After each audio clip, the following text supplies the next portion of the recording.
I'm Jeff Altman, the Big Game Hunter, and the question for today is, how do you get a job if you've been self-employed for 20 years? Now, as many of my answers go, it depends. Now, here's what it depends on. Obviously, it depends on the kind of field that you're in, because the answer is going to be different if you've owned a retail store versus you've been an insurance broker versus you've been a contract consultant working at different clients. But I'm going to give some general answers that are part of a framework. So, assuming you've not been that sort of self-employed contractor type, that you've owned a business for a number of years, the idea becomes to take advantage of some of the resources that you have that the average individual isn't going to have. So, for example, you have a relationship with an accountant.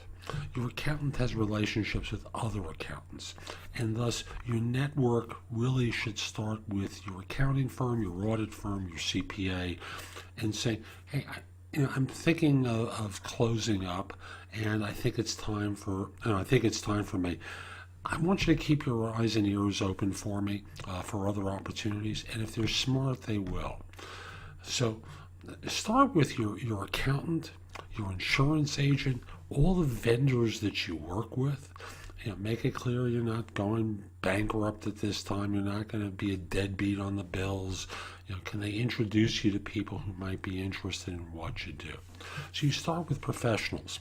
Then you go to your extended network. So, for example, if you belong to a BNI chapter, you might mention to some of the other people that you're thinking of hanging it up and you want to go to work for someone. And they are going to be like antenna for you out in your local community for helping you get introductions.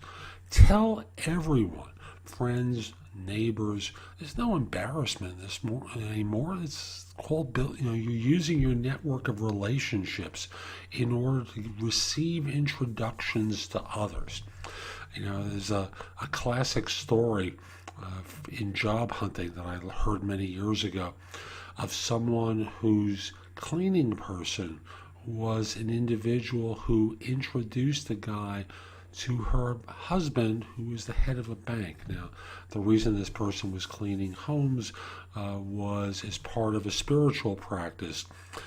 And she didn't really need the money, but she wanted to maintain humility.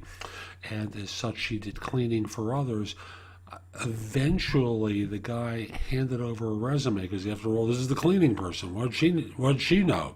Who did she possibly know who could help? Well, she knew the head of a bank who hired this guy. So you tell everyone. You tell your banker. You tell, obviously if it's not the idiot at the desk, but if you have a real banker, it's a person you've had a relationship for a number of years, rather than the 24-year-old who sits at the front desk and really doesn't know much. And obviously there are differences between that stereotype of the 24-year-old and the quality 24-year-old. So, start talking to everyone, making sure that they know. Obviously, at some point, you will probably need a resume. And in constructing a resume, you will want to think not in terms of being an owner. Because as an owner, unless you're buying another business or being asked to manage another business, you're coming into a staff role. What sort of staff role are you stepping into? And you want to ensure that your resume speaks to that part of your background. So lots of dynamics here, but I want to offer a few points that I thought I would help. Again, I'm Jeff Altman, the Big Game Hunter. I'm the head coach for JobSearchCoachingHQ.com. Have a great day. Take care.